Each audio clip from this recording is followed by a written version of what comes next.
Welcome viewers. Today I want to look at what we call ledger accounts and the double entry. What ledger accounts are and the double entry. So I'll be starting by looking at the format of an account, a ledger account, which I said previously an account is a T, capital T shape. And capital T. So to covers an account. That's an account. So an account always has a left sphere and a right sphere. So with the left sphere or the left hand side part of that T is what to cover as a debit. And then the right hand side is what to cover as a credit. So this is the credit side, this is the debit side. So that's how an account appears. Now this account will always have several columns. So I can subdivide the major middle line there, which makes it to be a T, to be bold, and then we have one column here for the debt, another column here for the details, another column here for folio, another column there for amount. The same will appear on this other side, that the first will be the debt, the next one will be the details,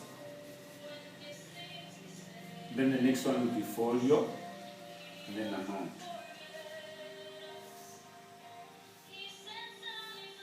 So that's actually how our account appears. That's how an account appears. So it has this left hand side, which is the debit, the right hand side, which is actually the credit side. So when we prepare an account, it will be a page in a book, and that book is what covers a ledger book, a ledger book. A ledger book. So this ledger book is where we shall be opening a page, and then we record in the account. A book like this one here, when you open a page like the first page here, this one will be referred to as an account. We'll draw it, and then we indicate here an account. That's one account. Another account will appear, another account will appear like so, like so. This book is what we call as a ledger account book. So it's meant for recording the accounts in it. So a ledger book. So that ledger book, as I was saying, is only always having these drawings or columns. We'll have the first one for the debt, and then the second one for the details, and then the folio, and then the amount. So the debt is when the transaction was recorded, or when the transaction took place, so we record it there. If we bought some items, we got a receipt, then the date on that receipt will be indicated there. Then he will indicate what was it. If it actually items we bought, then we indicate here which account the corresponding entry will be going. Because we said when recording the ledger accounts, we shall have two accounts at all times being recorded. So when you're recording here, you should also be recording another account on the other side. So the explanation will be there. Like if it's via the bank, then you should indicate bank here, meaning the money came from the bank, so the bank will be credited, and then this account will be now a purchase account will be debited. The folio is where now the other corresponding account, which the double entry will be corrected, is found on which page. So the page you indicated here as a folio, and then the amount. If it's 20,000, indicate the 20,000 there. So that's how. So the same case, we get the transaction, we can record on the other side, based on now which account this is and which are the entries that we make in the same. So that's what we call as a ledger account. And as I we shall be recording this in two accounts at all times. So I may draw another account here. Just as a format.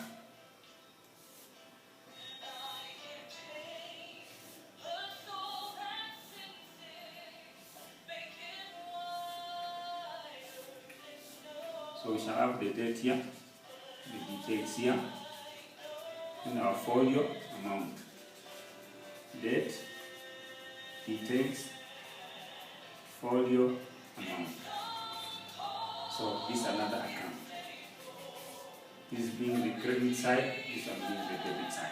So if we take that this one now is actually our let's say our cash account. This is our cash account, and then this one will be maybe the purchases.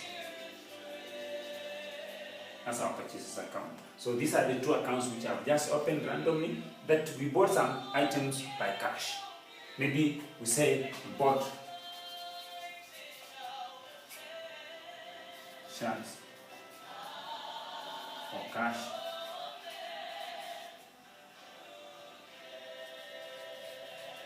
£4,000.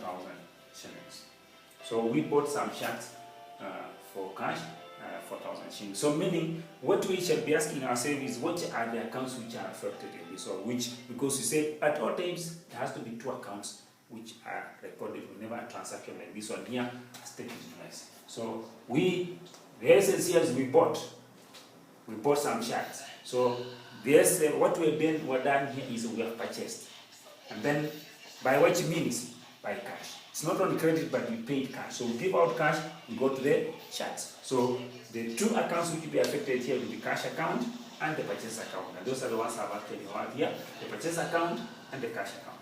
So here, I just have got what normally we do, but eventually I'll be showing now the rules which govern the recording of this transaction. But what I'll say is, first of all, in a transaction, we identify which two accounts are affected. These are the two accounts. Then the next procedure is to identify which type of account those are. And then now, according to which type of account you've identified or you've classified it, then which account will always be debited, which account will always be credited, based on the transaction that you have here. So here, purchases actually a nominal account, and in personal account, it's a nominal account, an expense. We are buying, we are spending to get goods which we are going to sell. So always expenses are debited. So it shall come here and then debit, that we say maybe on 1st January 2024, we bought. And here actually by cash, we bought by cash, and the folio is in maybe general ledger, page 1, the amount is 4,000. Now the point will be on the other side. It cannot be recorded here. It has to be recorded in a different account, but not on the other side. But also we know this one is a real account, which is an impersonal account, which is a real account. But now it's actually reducing because we are giving out money so that we receive the goods. So it has been credited because it's reducing. So you had some cash here. Maybe we have some amount which were brought down here, maybe of 20,000.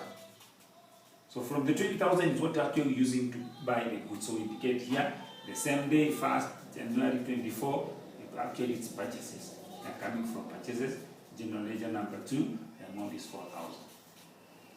So we have actually recorded the transaction here. This one was just there as a balance program, but now what I've recorded is this one here credited because this one has been debited. The double entry is coming from the purchase account here in the purchase account in the folio that one there. The amount is 4,000. The entries they made there. The double is coming what? From the cash account. That's when you get the cash here. It's going to the cash account. General ledger number 1. The amount is 4,000. That's how we record a transaction in a ledger account.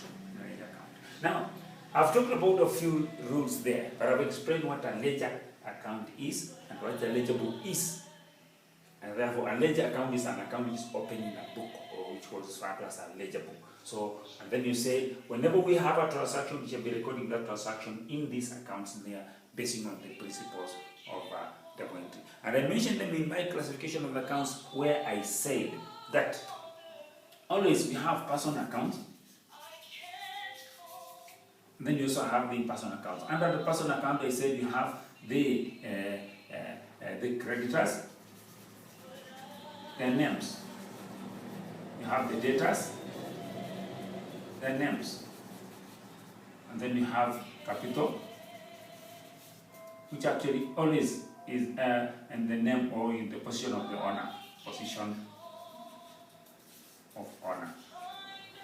So, and I said, under the personal accounts, all these really say that whoever gives out, or whoever receives, we debit his account, and whoever gives away, we credit. So here we say debit the receiver, and then credit the giver. That's what we say here. So at all times, whenever the debtor is giving away goods, like he's selling to us goods, then we shall debit his account. But when we pay him, he's receiving actually the goods. Then when he sells to us, he's giving away, so we shall credit his account.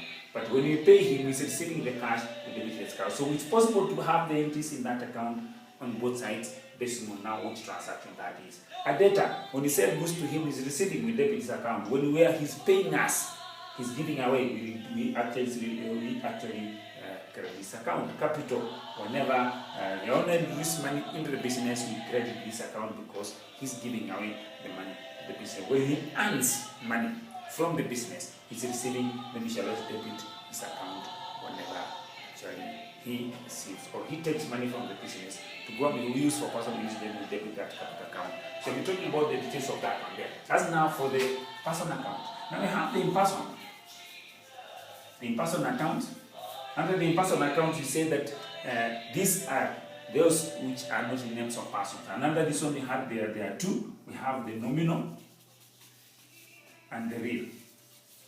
Now, under nominal are actually normally two. This is the expenses and the incomes. And we say the expenses always are debited, while the incomes are always credited. Those are the rules there.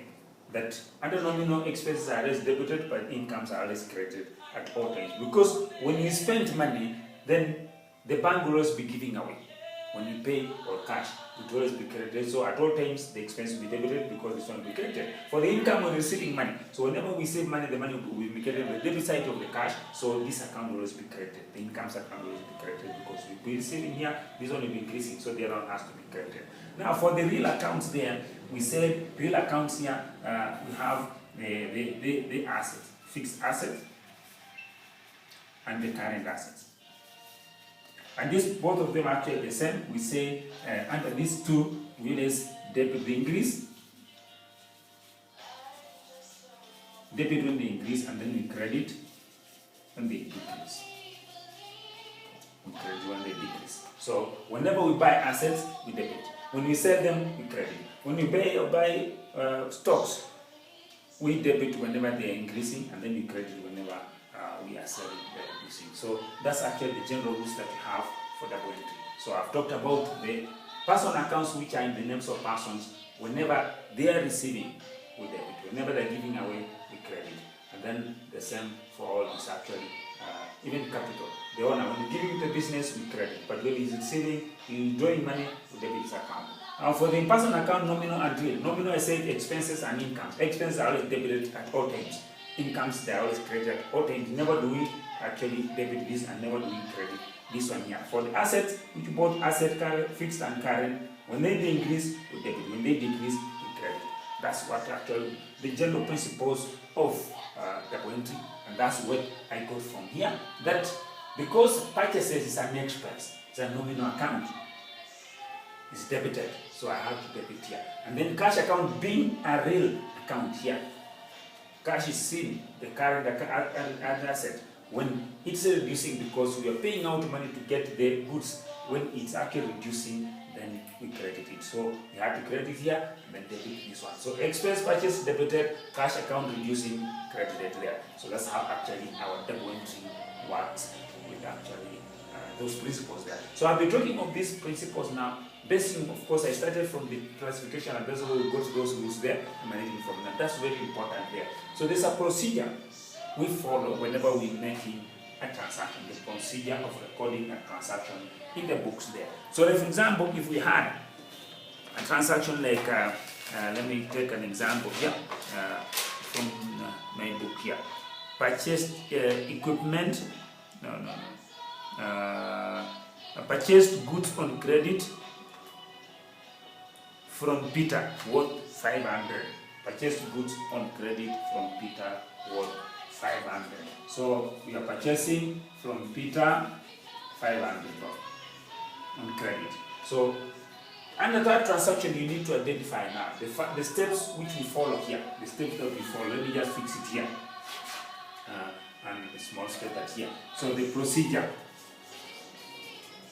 of recording double entry. The procedure of recording double entry. So the first one is always to identify the two accounts affected in that transaction. Identify two accounts in the transaction. Identify two accounts in the transaction. The second step is identify which type of account.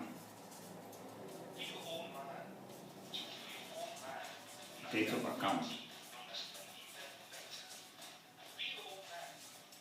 AR. And then at 3, identify which account.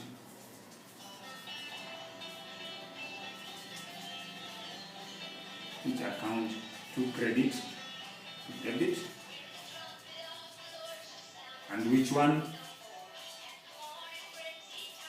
to credit. Then you record the transaction. Record the accounts. So the procedure is to identify the two accounts which are in the transaction. Like the transaction here is actually purchased goods from Peter on credit worth 500. So we identify which are the two accounts there. Well, of course, we're purchasing, so there's purchases there. And then because we're buying on credit, you're not paying for them on the spot, then it's a credit transaction, then the name of Peter is actually an important element there, which is actually the creditor. So the two accounts there is Peter creditor and purchases account there. So we have identified the two accounts there. Then you come to identify the types of account these are.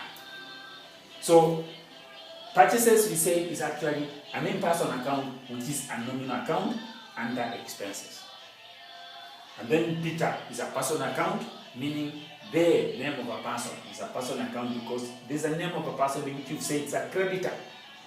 So then it's actually a personal account who's a creditor there. And you say that now here, we know expenses are always debited because purchases are always debited. Then personal account, when Peter is selling to us goods, we are buying from him, he's selling to us goods. So he's giving away.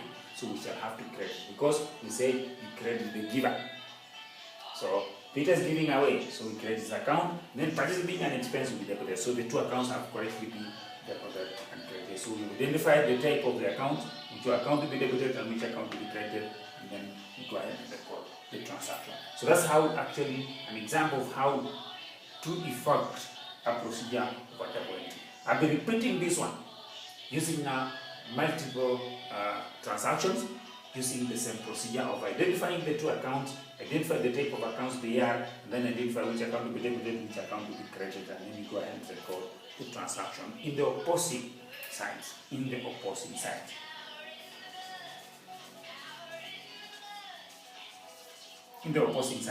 And not on the same side. So that's briefly what I need to explain on what a ledger account is, the ledger book, and then also how to record the entry in the ledger account, and then the procedure of recording. I've given an example here, and also an example here where you're seeing how to record in our ledger accounts using the 4 steps here that you have. Thank you for that. I'll be coming back more on the recording of transaction in the ledger accounts using that procedure there. Thank you so much.